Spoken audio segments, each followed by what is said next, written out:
We're back. Season 2 of Fight the Burnout. This season, we're going to do things a little bit different. We'll have the odd interview, but really, this season's going to be about me talking through what's been going on, things that are going on, how I'm working through burnout, when burnout's coming up, little times, how I'm overcoming it and coping with it, especially in all these times with COVID going on right now, and also, people with business. You might be an entrepreneur, you might be a business owner, you might be a fitness fanatic, you might be a PT, you might be somebody from any walk of life. All these tools help with all of them. Now, last season, we did a lot of interviewing people and talking about what different people do to prevent or have done to overcome burnout and still do to prevent it. This was real important because we learned a lot of different things, but we learned a lot of similarities as well. And these are a lot of things that I already do myself, that I teach myself, and they are things that we really need to stay honed into. So today I want to talk to you about some stuff that's been going on recently, burnout-wise, to a point where I believe I've gotten stressed out in a different way than I ever have before. And in turn has caused a bit of neck pain, and even maybe it could be the reasons behind some migraines that I've been getting recently. Because I do know that my migraines, when I get migraines, are due to stress. And I've been getting them after weight training, which the way I do it, definitely puts more stress on my body. So I think it's been pushing me over the edge. So let's talk about this a little bit. And how I'm overcoming it, how I'm working through it, and what I'm doing. So if any of you have been following me on Knocking Demon Fitness, which is now Knocking Demon Coaching, because we're now going into more coaching side of things, what it is fitness is my life. And last week, it got pulled away from me. And the stresses that are coming into it, and I believe the causes are my wife getting made redundant, business not going quite as well, stressing a bit about it, focusing on the wrong things, dropping out of my routine, not real big ones, not staying focused, and also self-care. Now, if you listen to last season, self-care is a massive thing. Without self-care, we never fill ourselves back up. We never look after ourselves. We never feel like we are taken care of, like we are cared about. You start to look at things differently, look at your life differently, look at people differently, look at what you're actually doing, look at work differently. Maybe a job that you once absolutely loved, you start to resent, you start to hate, start to not like in a way that you've never experienced before. You start to not have the passion and the desire and the drive for things anymore. Now, this is all things that in ways have come up with me in the last couple of weeks. And so the ways that I've gone around it is, my biggest thing that fills me up is riding my motorcycle. Now it's middle of winter here. There ain't much motorcycle riding going on. I do ride in the rain no matter what if I'm going somewhere, but I don't go out and do big rides on it. But what we did do is we went down and saw my sister and brother-in-law and their kids. And yes, that might not be a thing that might lift you up, but it was because my brother-in-law is a current police officer still.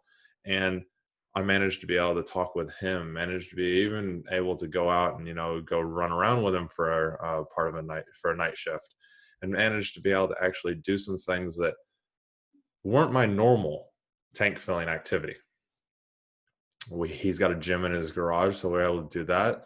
I had to shift my training.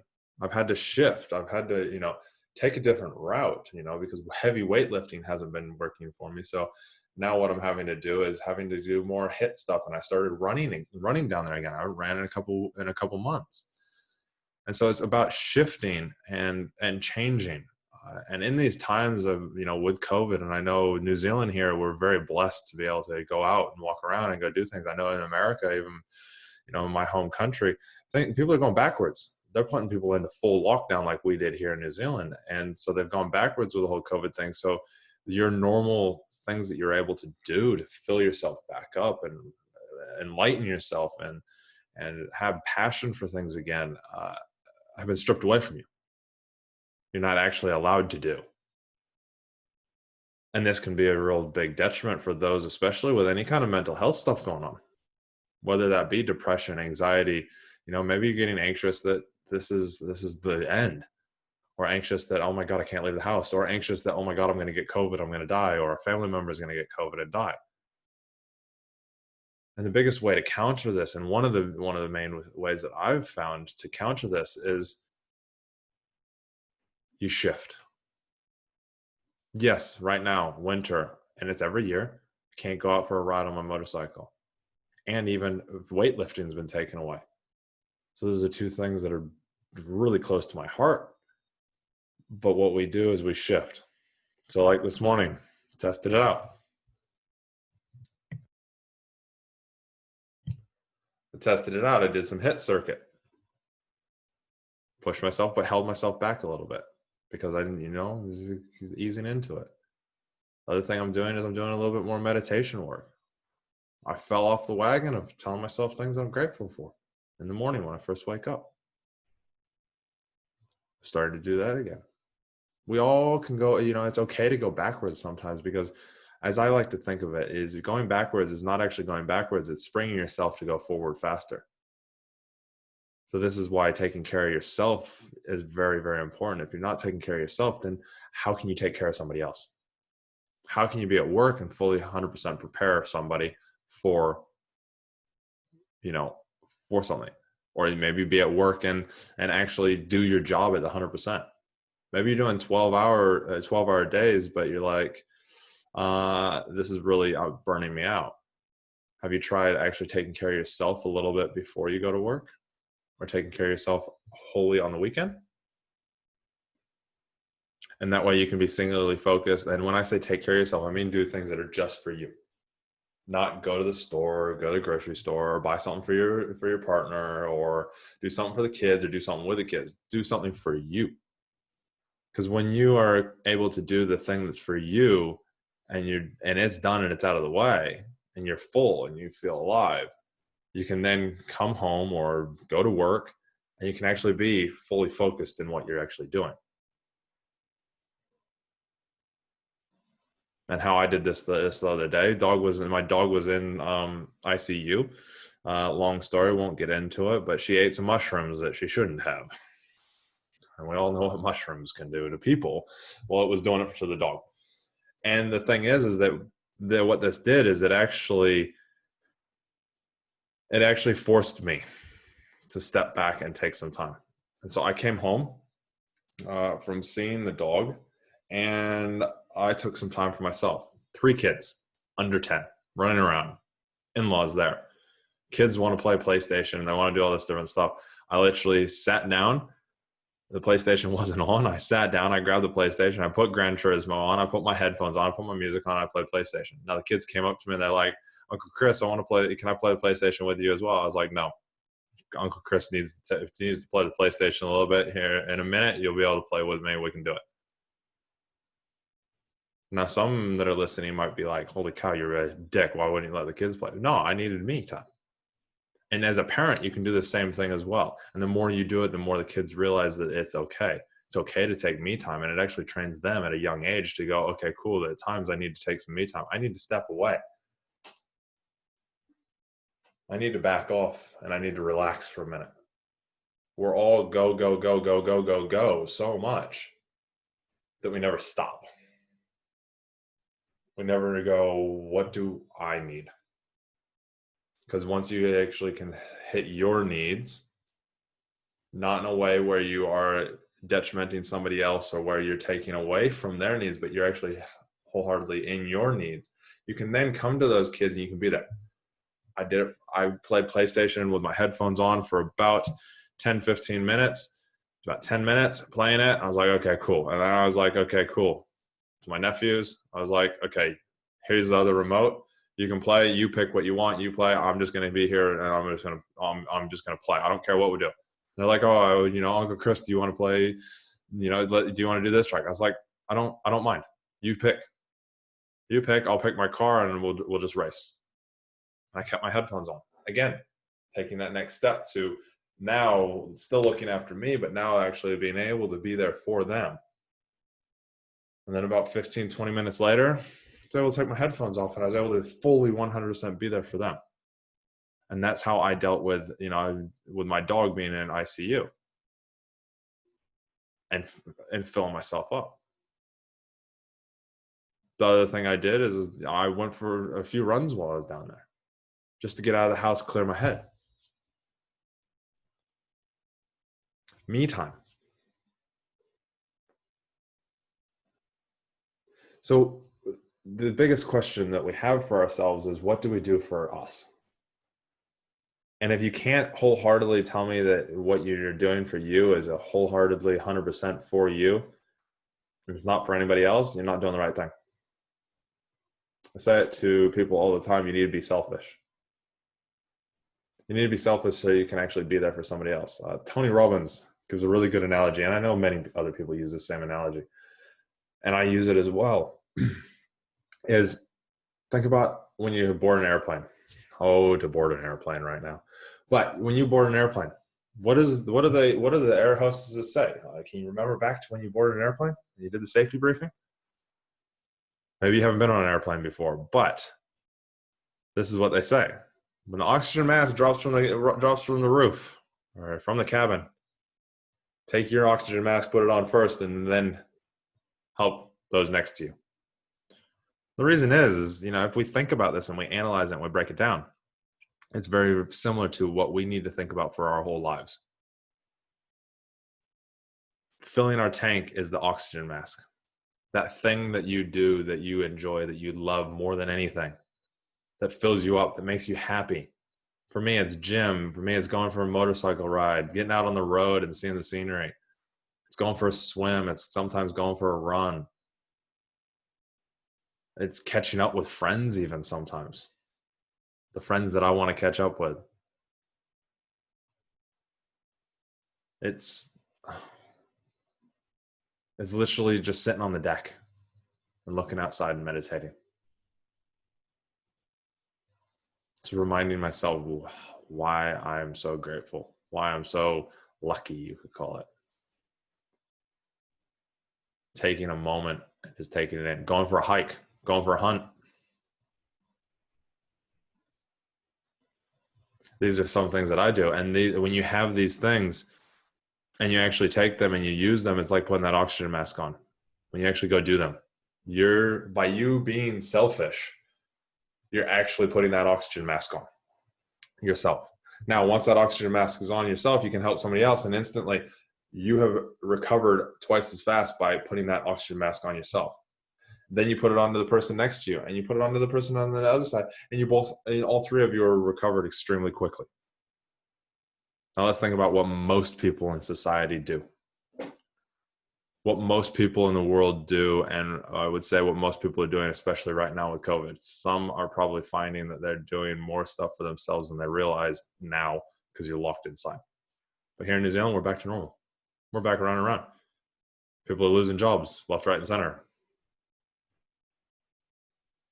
And this is the time that they need to take for themselves. But what they will be doing, not everybody, but a lot of people, what they do and what I find they do, even clients of mine, constantly reminding of them, we did it today even with some clients, so on some coaching calls, is the oxygen masks fall from the sky. They reach over while the oxygen's getting ripped out of the cabin, and you're sitting there struggling to breathe. You can't see straight. You can't function right. If you've ever held your breath for a long period of time, you start to get dizzy. You start to not be able to see, and you're putting the oxygen mask on the other person, fumbling around, trying to get in the right spot, trying to grab that elastic band and pull it over the head, and fumbling all over the place, and they're losing breath. They can't do it with you. And finally you get it on there and they start to breathe. They start to recover. You got the person next to you. Maybe you go straight to yourself, but you probably go to the person next to you because you care about everybody so damn much. You're fumbling around, and right at this point, you don't even know which finger is your index finger and which one's your thumb because all the oxygen's ripped out of the room. You can't breathe. You're holding your breath. You're getting hypoxic. You're starting to feel like you're going to pass out. You finally get it onto them. And maybe at this point, you've passed out. And that's what burnout's called. It's you done. You start to fight with your partner. You start to fight with your kids. You want a divorce. You hate work. The job that you fought so hard for or used to enjoy when you first did it, no longer you want to be doing it. You hate it. Like, this is bullshit. I don't like this. Fuck this job. All these people are stupid. All I do is deal with dickheads. All I do is, that person doesn't get me, this and that. That's because you didn't put an oxygen mask on and you burned out. But say you're not at that stage yet. You're still fumbling around. You got the oxygen mask on, everybody else. That's, the one on the right here is that's home life. The one on the left here, that's work life. Or maybe on the right here is work life, the very first one that you deal with. And then the other one's family. Then you come to yourself. You got to put that oxygen mask on. You can't do it. You put it on your forehead first. And you're like, oh, no, that's not the right spot. Finally get it to your mouth. You get it onto your mouth. Finally breathing. Now you've actually gone and you've done something for yourself. This was me. This is the point that I got to when I realized, oh my God, what the hell's going on while I was in the police. Because I was constantly going family, then work, or work, family. A bit of me in there as well. I was maybe trying to get that mask on in between. Training hard for the things that I wanted. But still putting everybody else first, all this kind of stuff. By the time I got the mask on, that was me going overseas, taking 3 months, doing a motorcycle trip around the world. Around the United States. Sorry, not around the world. That would have been fun. And so I had my mask on, and now I'm replenishing myself. But what most people do is they get that mask on, and it's going all good. It's going all good. All of a sudden, it's like, oh, no, I need to put my mask on somebody else. So they take their mask off and they put it on somebody else, and now they start to get hypoxic again, start to drain down, start to burn out. Can you relate to this? Is this kind of what's going on with you, maybe? And then finally they take it back off and they put it back on. Oh, okay, I'm feeling good because they've done a little thing. Now, some people do this more often than not. More often they have it off of their face than they have it on their face. The key to a happy relationship, life, enjoying work, not getting depressed, not having that anxiety, is to use that oxygen mask as much as fucking possible until you are feeling 100%. Because when you have that oxygen mask on for a certain amount of time and you put it on you first, you're feeling good. You're energized. You got full oxygen coming in. It's oxygenating your muscles even more than normal air outside. Or, on the ground if you're not in the air. And you do this by doing those things that fill you up and you enjoy. That hike, that run, that motorcycle ride, that bike ride, that weekly catch up, that ride on the bike on the push bike, on the bicycle with your friends. That training session for jiu-jitsu, that training session for whatever it is, that yoga class, that meditation, that pottery class, whatever it is that is your thing, that is that mask coming on first before you feel like you need it because it's already set there. It's in your schedule. So these are the things, this is one of the major things that so many people don't do. So many people put that oxygen mask on dead last and then they keep taking it off. Instead of leaving it on and having that routine and that constant thing of doing it. No, we all aren't perfect. None of us are going to actually have that mask on all the time. But by practice and by working on it, you can end up with a state where that mask is on your face more often than not. Now, if you're a first responder, this is even more important because and when I say first responder, I mean police, fire, ambulance, military, doctors, nurses, those that are in the front lines and seeing traumatic stuff all the time. You need it even more. Those that are in high stress jobs, you need to take a break. Because when you are full and when you're 100%, you're feeling good. Think about when you first come back from a holiday. If you're doing a job that you love, how much more productive are you? How much more active and outgoing are you at work? Same exact thing. If you were doing something that filled you up every single day, every single week, every single month, you will have that. Now, there's so many other things that we can do to help make sure that you keep that oxygen mask on and you stay in a positive mindset and you stay upbeat. But this is one of the biggest ones, is self-care. Self-care can be as small as taking 5 minutes in the morning and meditating. 5 minutes in the morning telling yourself what you're grateful for before you even get out of bed, when you first get out of bed. These are the little things that are going to shift your needle and get you performing at the top level that you've always wanted to be, or that maybe you used to be.